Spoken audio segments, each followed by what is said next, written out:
Day my father announced he was leaving the family company to my brother instead of me, I was standing in his office holding a portfolio that would have made us $3 million. I'd worked on the proposal for 6 months, stayed late every night, sacrificed weekends, relationships, sleep. The client was ready to sign. All Dad had to do was look at it. He didn't even open the folder. "Not now, Maya," he said, waving his hand dismissively. "I'm talking to your brother about something important." Something important. My brother Derek was 26, still lived at home, had worked at the company for 2 years doing the bare minimum, and spent most of his time playing video games in his office. I was 29, had an MBA from Wharton, had been working at Morrison & Associates since I was 22, brought in 40% of our revenue, and had tripled our client base in 3 years. But I was not now. Maya and Derek was something important. Set the folder on Dad's desk. This is the Hendricks proposal. $3 million contract. They want to sign by Friday. Dad barely glanced at it. Derek can handle it. Derek looked up from his phone. Handle what? The Hendricks deal. Maya will catch you up. He wouldn't even look at me, my own father, and he wouldn't make eye contact. Actually, I said, keeping my voice steady, I'd like to present it myself. I've built the relationship with them for 6 months. They're expecting me. And it's time for Derek to start taking on bigger clients. He's going to need the experience. For what? But I knew. I already knew. Dad finally looked at me, and there was something in his eyes, not malice, just indifference, like I was an employee, not his daughter. "I'm making an announcement at the board meeting tomorrow. I wanted to tell you both first. I'm stepping down as CEO in 6 months. Derek will be taking over." The room tilted. "You're joking." "I'm completely serious. Derek is ready. Derek doesn't know half our clients' names. He can't read a financial statement. He's lost us 2 accounts because he forgot to return calls. He's learning. He has potential. And I don't. I have an MBA. I've brought in millions. I know every aspect of this business. Maya, this isn't personal." "How is this not personal? I've worked here for 7 years. I've bled for this company. And you're giving it to someone who plays Fortnite during client calls." Derek finally looked uncomfortable. "Maya, come on, don't be dramatic." "Dramatic? Our father is handing you a company worth $20 million and you think I'm being dramatic. You're good at what you do," Dad said in that patronizing tone I'd heard my entire life. "You'll always have a place here. As VP of Client Relations, you'll be essential to Derek's success." Essential to Derek's success, not my own success. His. It's a family business. We all succeed together. Then why isn't it being left to family? "Why just Derek?" Dad's jaw tightened. "You know why. Say it. I want to hear you say it." "Maya, say it." "Because he's my son," Dad shouted. "Because when I built this company, I built it to pass to my son. That's how it works. That's tradition. Father to son." There it was, the truth I'd known my whole life but had spent years trying to prove wrong. I wasn't less qualified. I wasn't less intelligent. I wasn't less hardworking. I was just less male. "Tradition," I repeated quietly. "Right. Tradition." I walked to the desk, picked up my proposal, and turned to leave. "Maya, don't be difficult about this. You're still a valued part of this company." I stopped at the door. "No, I'm not. I never was." I walked out of that office, out of that building, got in my car and drove. I didn't know where I was going. I just drove, tears streaming down my face, years of being overlooked and undervalued and dismissed finally breaking through. I ended up at my apartment, a nice 1-bedroom in the city that I paid for myself because even though I worked at the family company, Dad believed in earning your own way, which apparently only applied to daughters, not sons who lived rent-free in the family mansion. I sat on my couch and I made a decision. I was done. Done trying to prove myself to people who would never see me. Done sacrificing everything for a company that would never be mine. Done being essential to Derek's success. I was going to build my own success, and I was going to destroy them in the process. The next morning I went to the board meeting. Dad made his announcement. There was surprised murmuring. Several board members looked at me. I kept my face neutral. After the meeting, Richard Castellano, one of our oldest board members and Dad's college friend, pulled me aside. "Meyer, I'm sorry, I argued against this. You're the obvious choice." "Thank you, Richard, I appreciate that. What are you going to do?" "I'm not sure yet." He handed me his card. "If you ever need advice or a reference or anything, call me. You're brilliant and your father is making a massive mistake." I pocketed the card. "Thank you, really." I went back to my office and started documenting everything. Every client relationship I'd built, every strategy I'd developed, every process I'd created. I copied files, saved emails, backed up my entire digital footprint. All legally, all information that was mine or publicly available, nothing proprietary that would get me in trouble. Then I called the Hendricks Group. "Mr. Hendricks, this is Maya Morrison. I wanted to inform you that there's been a change at Morrison & Associates. My brother Derek will be taking over the account." Silence. "Your brother, the one who missed our last 2 scheduled calls. That would be him. Maya, no offense, but we're working with you because of you. Your vision, your understanding of our needs. If you're not our point person, we're not interested." "I understand completely. I'll let my father know you're withdrawing. Unless, are you going somewhere, starting your own firm?" I paused. "What if I was? Then we'd follow you, immediately." The $3 million contract. It's yours if you want it, just not with Morrison and Associates. My heart raced. Give me 2 weeks, you've got it. I made 11 more calls that day. Clients I'd brought in, relationships I'd nurtured. I didn't poach, didn't badmouth the company. I just asked a hypothetical. If I were to start my own consulting firm, would you be interested in working with me? 9 out of 11 said yes immediately. 2 said maybe, they'd have to see. That was potentially 18 million in contracts, more than enough to start. I spent the next week working like normal while secretly planning my exit. I met with lawyers about forming an LLC. I met with accountants about business structure. I found office space, nothing fancy, just a small suite with room to grow. I designed a website, created pitch materials, built a business plan. At home, late at night, I created something else. A detailed analysis of Morrison and Associates' weaknesses, their vulnerabilities, every mistake they'd made that I'd quietly fixed, every client relationship held together by my personal intervention. It was a roadmap for their destruction, and I was going to follow it step by step. On Friday, I walked into Dad's office and handed him my resignation letter. He read it twice. You're quitting, effective immediately. Maya, if this is about the CEO position, it's about being valued, and I'm not, so I'm going somewhere I will be. You can't just leave, you have responsibilities, active clients. Derek can handle it. He's the future CEO. He needs the experience, remember. Dad's face reddened. I won't give you a reference. You understand that. You walk out, you're on your own. I've always been on my own, Dad. I'm just making it official. You'll fail. You have no infrastructure, no reputation separate from this company. You'll come crawling back in 6 months. I smiled. Let's make a bet. If I fail and come back, I'll work for free for a year. If I succeed, you publicly admit you were wrong about me. Fine, done. See you in 6 months. I walked out of my father's office for the last time. My brother was in the hallway. Maya, wait, you don't have to do this. Just stay. We can work together. Derek, you're a nice person. You don't want to work. You want a title and a paycheck. I want to build something. Those aren't compatible. Dad's going to be furious. Dad's always furious with me. At least now I won't be there to see it. I left, walked past the receptionist who'd been there since I was a kid, past the conference room where I'd made my first presentation, past the office that had been my professional home for 7 years. I didn't look back. Phase 1 started immediately. I filed my LLC paperwork. Morrison Consulting Group became official. Yes, I kept the Morrison name. It was my name too, my grandfather's legacy too, and I'd earned it more than Derek ever had. I signed a lease on office space, small but professional. I hired 2 people, an assistant and a junior consultant, both talented, both hungry. I called my 11 clients. 9 became official yesies. 2 became yesies once they saw my proposal. 11 clients, 18 million in contracts. I was in business. The first 6 months were brutal. I worked 18-hour days. I delivered results for my clients that exceeded their expectations. I slowly hired more staff. I built systems, processes, a reputation. Word spread. Maya Morrison, the one who left Morrison and Associates, she's incredible. Heard she took half their clients with her. Her father must be furious. He was. I heard through the grapevine that Dad was telling everyone I'd stolen clients, violated non-competes, sabotaged the company. None of it was true.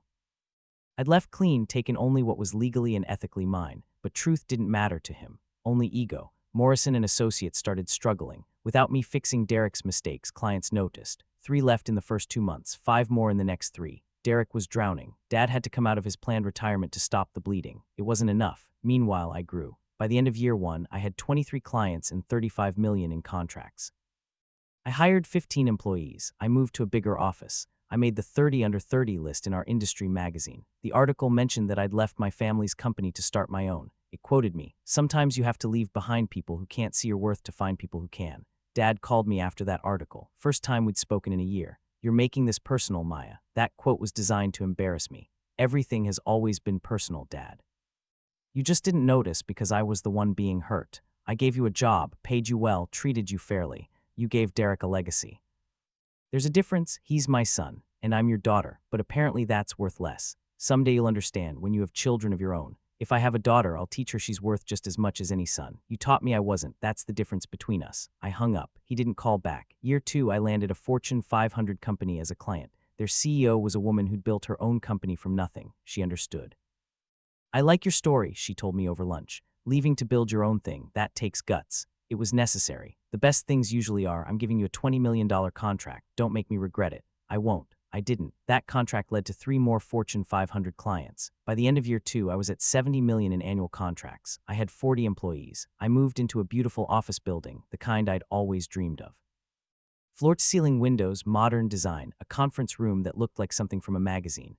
I named it the Morrison Tower, not after my father, after my grandfather, who'd started with nothing and built something. The grandfather who told me when I was little, Maya, you're smart as a whip, you're going to do something important someday. He died when I was 15. Before he died, he told me, don't let them make you small. You're not small, you're mighty. I wished he could see me now. I hired a PR firm, started doing interviews, speaking at conferences, building my personal brand. Maya Morrison, the consultant who left her family's firm and built an empire. People loved the story. Underdog, woman in business, family drama. I became the face of a new kind of success. Self-made on your own terms, refusing to accept limitations. Morrison and Associates kept shrinking. 3 years after I left, they were down to 30% of their original revenue. Dad had to lay off staff. They lost their prestigious office. Derek was a figurehead. Everyone knew Dad was really running things, and Dad was 73 and tired. I heard Derek was miserable. The job he thought he wanted turned out to be work, and he didn't like work. I almost felt bad for him. Almost. Year 3, I met James Chen, a venture capitalist who'd made his fortune in tech startups. He came to me because he was pivoting to consulting businesses and wanted advice. We met for coffee. Coffee turned into dinner. Dinner turned into a relationship. He was brilliant, ambitious, kind, and he thought my story was incredible. You're terrifying, he said one night, smiling. In the best way, you saw what you wanted and you just took it. I had no choice. Everyone has a choice. Most people choose safety. You chose risk. Risk chose me. I just decided to bet on myself. How's that working out? I kissed him. Pretty well. What I didn't tell him immediately was that he'd been an investor in Morrison and Associates. He'd put $2 million into the company years ago before I left. It was one of his few investments that had lost money. When I finally told him 6 months into dating, he laughed. Of course you're connected to my worst investment. That's perfect. Does it bother you? Are you kidding? It's poetic. I lost money on the father. I'm dating the daughter who's running circles around him. I love it. You're not worried about conflict of interest. Maya, that investment is dead. I wrote it off last year. Morrison and Associates is circling the drain. Your father knows it. I know it. The whole industry knows it. How long do they have? At their current burn rate, maybe a year, less if they lose any more clients. I processed this. My father's company, my grandfather's legacy dying. I should have felt triumphant. I felt complicated. What are you thinking? James asked. That I wanted to beat him, but I didn't want to destroy him. You didn't destroy him. He destroyed himself by underestimating you. It doesn't feel as good as I thought it would. That's because you're not vindictive. You're just competent. There's a difference. Maybe. Year 4, Derek got engaged. To Vanessa, a woman from a wealthy family, someone he'd met at a charity gala. The engagement announcement was in the society pages. I saw it by accident, scrolling through news. My mother called. First time she'd called in 2 years. Maya, your brother is getting engaged. I saw. He wants you at the wedding. Does he, or do you want me there for appearances? Silence. It would mean a lot to the family. I haven't been part of the family for 4 years, Mom. You made that clear. That's not fair. You left. You chose to walk away. I chose to stop being treated as less than. That's different. Your father is proud of you. He won't say it, but he is. Then he can say it. I'm done guessing what people think of me. Will you come to the wedding, please, for me? I sighed. When is it? June 15th. It's going to be beautiful.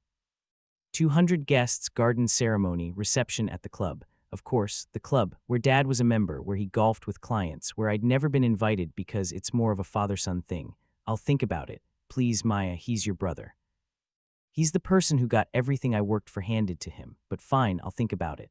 I told James about it that night. Are you going to go? I don't know. Part of me wants to. Part of me wants to send a card and move on. What would make you want to go? I thought about it. Honestly, showing up successful, showing them I didn't just survive without them, I thrived. So show them, go to the wedding, bring me, wear something incredible, be undeniable. That's petty. So. Sometimes petty feels good. He was right. I RSVP'd yes, +1. I bought a dress that cost more than my first car. Red because I was done being invisible. I scheduled a hair appointment, a makeup artist, the works. If I was going to face my family for the first time in 4 years, I was going to look like the success I'd become. 2 weeks before the wedding, Morrison and Associates filed for bankruptcy. It was in the business section of the newspaper. James showed it to me over breakfast. Your father's company, it's official. I read the article. Debts, declining revenue, inability to meet obligations. The company would be liquidated, assets sold, legacy dissolved. How do you feel? James asked. Sad, angry, vindicated, guilty, all of it. You know this isn't your fault, right? You leaving didn't do this. His bad management did. I took clients who chose to follow you. That's business. It still feels like I killed it. You didn't kill it. You just refused to go down with the ship. The bankruptcy meant the wedding took on new significance. The Morrison family. Formerly wealthy and successful, now publicly struggling. Derek's wedding to Vanessa from the wealthy family was probably more important than ever. Proof they were still somebody. I thought about not going. It felt cruel, showing up successful while they were falling apart. But then I remembered every dismissal, every not now Maya, every time my father looked through me like I was furniture. I decided to go. James and I flew in the day before the wedding, stayed at a nice hotel, not with my family. I hadn't been invited to stay with family, which told me everything about where I stood. The wedding was at my parents' estate. The estate they'd probably have to sell soon, but for now it was still theirs. Manicured gardens, string lights in the trees, white chairs set up in rows. It looked like something from a magazine. I wore my red dress. James wore a perfect suit. We arrived fashionably late after the ceremony started. We slipped into the back row. I saw my mother's head turn. She saw me and her eyes widened. I smiled politely. The ceremony was beautiful. Derek looked happy. Vanessa looked like a princess. My father, walking her down the aisle since her father had passed, looked older than I remembered, tired. When it was over, the reception began. Cocktail hour in the garden. I got a glass of champagne and prepared for the inevitable confrontation. It came faster than I expected. My mother found me within 5 minutes. Maya, you came. She looked at my dress, at James, at the way I held myself. You look successful. Thank you. This is James Chen, my partner. James shook her hand. Mrs. Morrison, beautiful wedding. Thank you. Are you in consulting as well? Venture capital. Her eyes flickered. Recognition. Chen. James Chen, you're the investor who lost money on Morrison and Associates. Yes, small world. The awkwardness was delicious. My father appeared. He looked at me for a long moment. Maya, Dad, you came. Derek's my brother. You look well. I am well. We stood there, years of resentment and hurt between us, not knowing what to say. Finally, Dad spoke. I heard about your company. You're doing well. Very well. How well? This year we'll clear 100 million in revenue. He blinked. 100 million, give or take. That's more than Morrison and Associates ever did. I know. He looked like I'd slapped him. James, sensing the tension, excused himself to get drinks. My father and I stood alone. I underestimated you, he finally said. Yes, I was wrong. About you, about Derek, about all of it. Yes, is that all you're going to say? What do you want me to say, Dad? That it's okay, that I forgive you? I built what I built in spite of you, not because of you.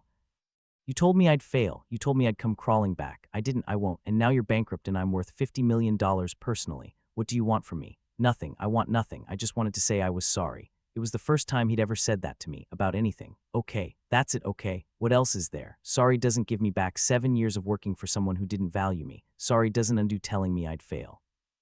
Sorry is just a word. Maya, I need to find James. Excuse me. I walked away. My hands were shaking, but I felt powerful. I'd said what I needed to say. Derek found me before dinner. Maya, holy crap, you're here. Congratulations on getting married. Thanks, you look amazing. Is that guy you're with, James Chen? Yes, the James Chen, the billionaire. He's not a billionaire. He's worth about 800 million. There's a difference. Derek laughed, but it sounded stressed. You're dating an almost billionaire. I'm dating a man I love who happens to be very successful.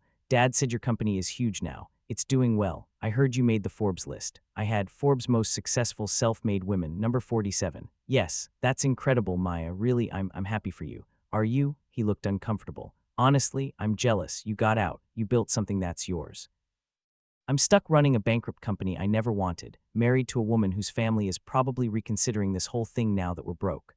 Derek, you don't have to run the company. You could leave. And do what? I have no skills, no experience outside of Morrison and Associates. You took your skills and built an empire. I don't have that. You could learn. You're only 30. I'm not like you, Maya. I'm not driven like that. I just wanted an easy life. Dad wanted me to run the company, so I said yes, but I hate it. I've always hated it. It was the most honest he'd ever been with me. Then stop, sell what's left, pay the debts, do something else. Like what? I don't know, but you have options. You're choosing to be miserable, says the woman worth $50 million. I didn't start with 50 million. I started with nothing and a lot of anger. You could do the same. I'm not angry. I'm just tired. I almost felt bad for him. Almost dinner was announced. We were seated at different tables, thankfully. James and I were at a table with people I didn't know, friends of Vanessa's family, wealthy, accomplished people who made polite conversation about business and travel and art. I fit in perfectly. I saw my father watching me from the head table. Saw him notice how comfortable I was, how James's hand rested on my back, how people at my table laughed at something I said. I caught his eye. He looked away. After dinner, speeches. Best man, one of Derek's college friends, told stories about their fraternity days. Vanessa's maid of honor talked about their friendship. Then my father stood up. I'm not usually emotional, he started, but today is special. Watching my son marry the woman he loves, surrounded by family and friends, I'm reminded of what matters. Not business success or money or prestige. Family, love, legacy. He looked directly at me. I've made mistakes in my life, professional mistakes, personal mistakes. I've valued the wrong things, put emphasis on tradition instead of talent, on gender instead of ability. I've hurt people I love because I was too proud to admit I was wrong. The room was silent.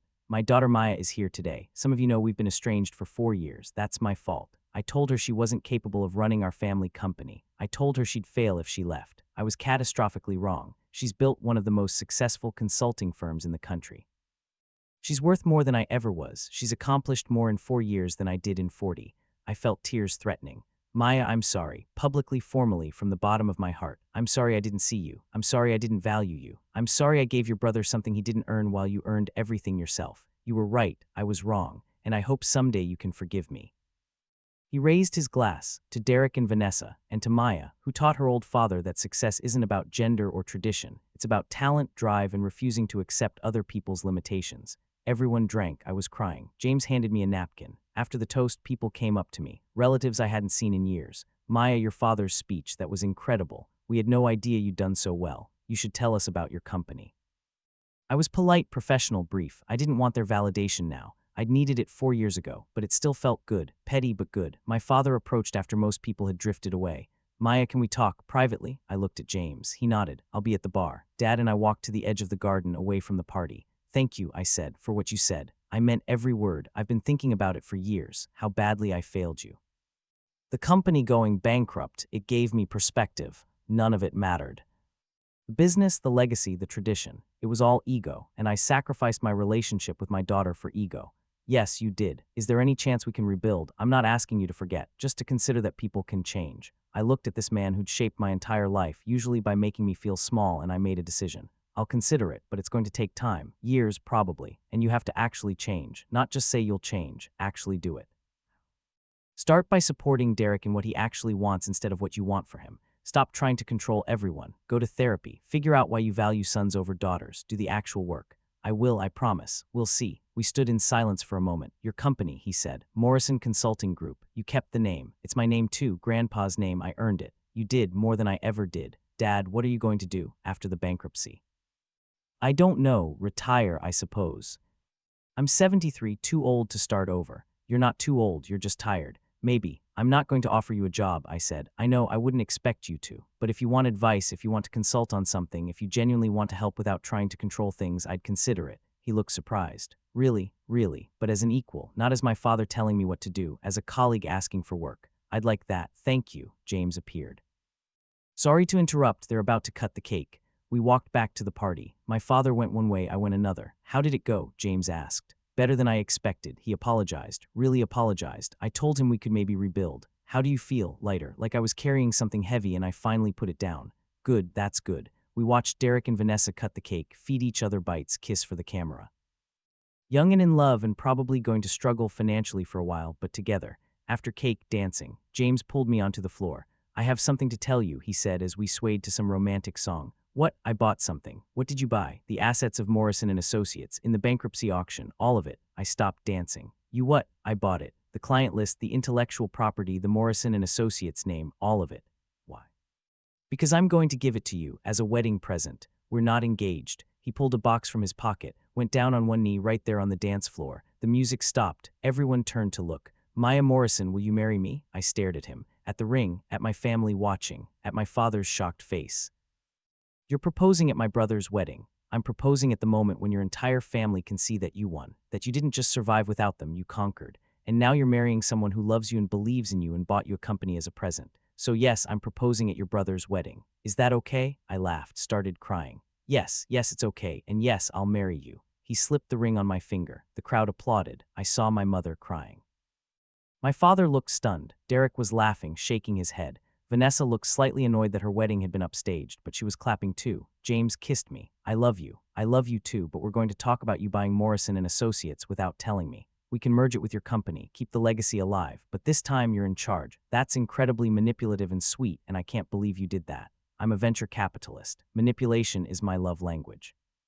I kissed him again, we danced. My father approached after the song ended. Congratulations, Maya, on the engagement.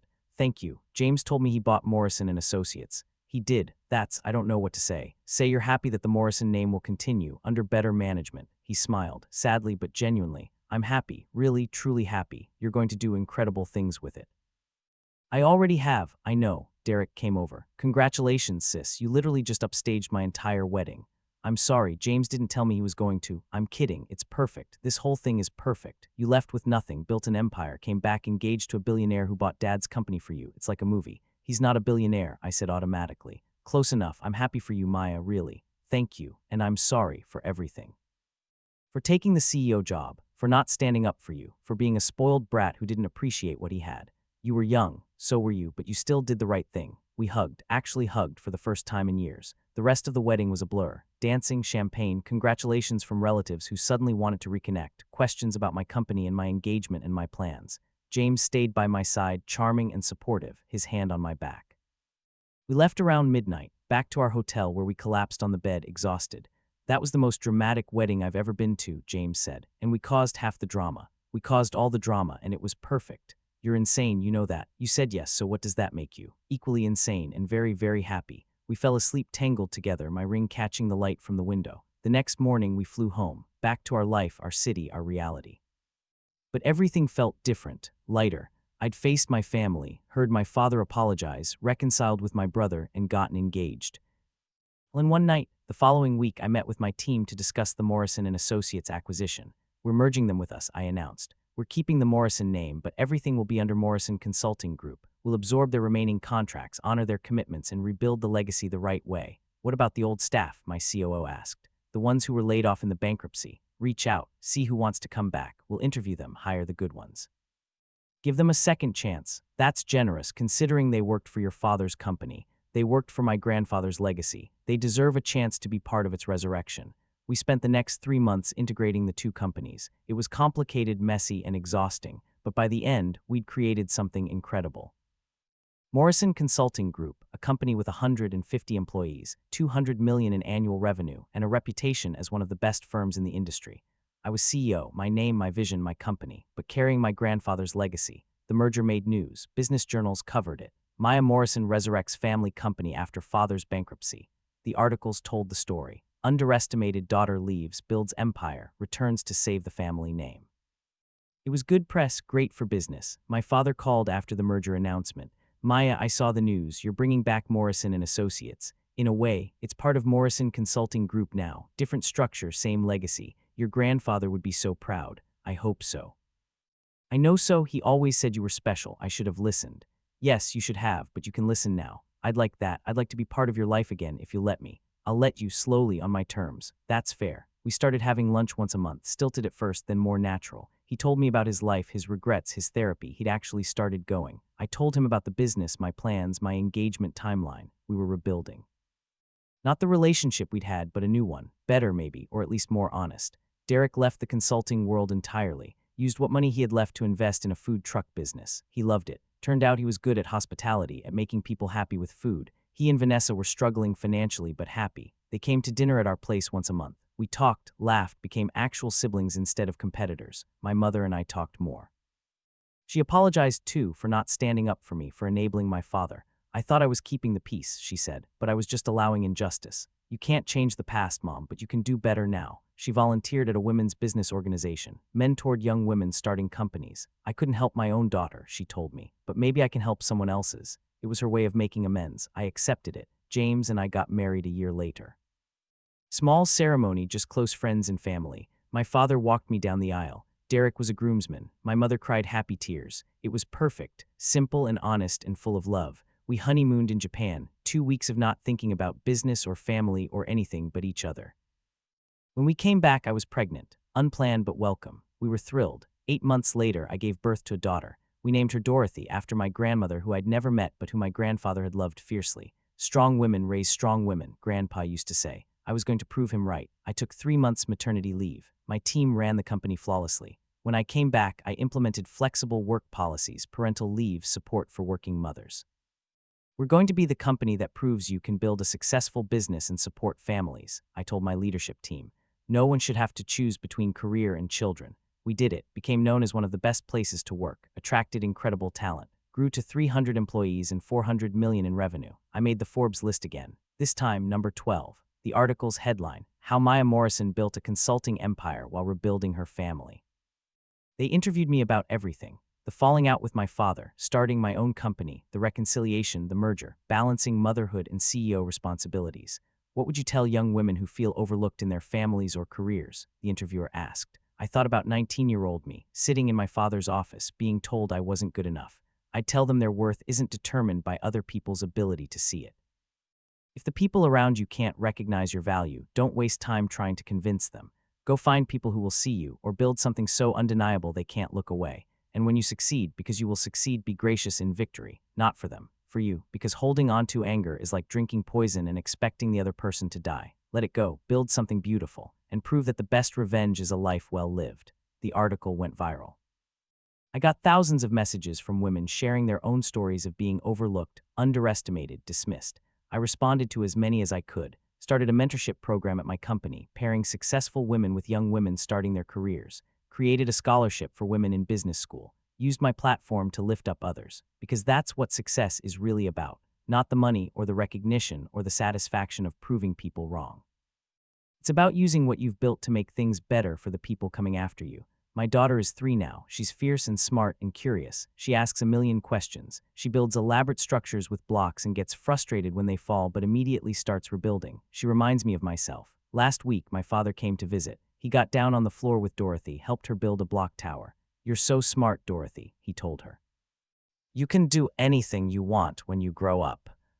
I know, Grandpa, she said matter-of-factly. Mommy told me. He looked at me, tears in his eyes. You're raising her right. I'm raising her to know her worth, so she never doubts it the way I did. I'm sorry I made you doubt. I know, Dad, but I'm not sorry about how things turned out, because if you hadn't underestimated me, I wouldn't have been angry enough to build all this. So in a weird way, thank you. That's very generous. It's honest. You gave me fuel. I turned it into fire. And now we're all warm. He hugged me. Dorothy demanded we finish the tower. We did together, 3 generations of Morrisons building something. That night after everyone left, James and I sat on our couch. Dorothy asleep upstairs, the house quiet. What are you thinking about? He asked. How strange life is. 4 years ago, I was walking out of my father's office thinking my life was over. Now I have everything I ever wanted. You built it. We built it. You believed in me when my own family didn't. You were easy to believe in. You're extraordinary. I'm stubborn. That too, but mostly extraordinary. We sat in comfortable silence. James, yeah, thank you for proposing at my brother's wedding. It was chaotic and perfect and exactly what I needed. You're welcome, though I still maintain that buying you a company was the more impressive gesture.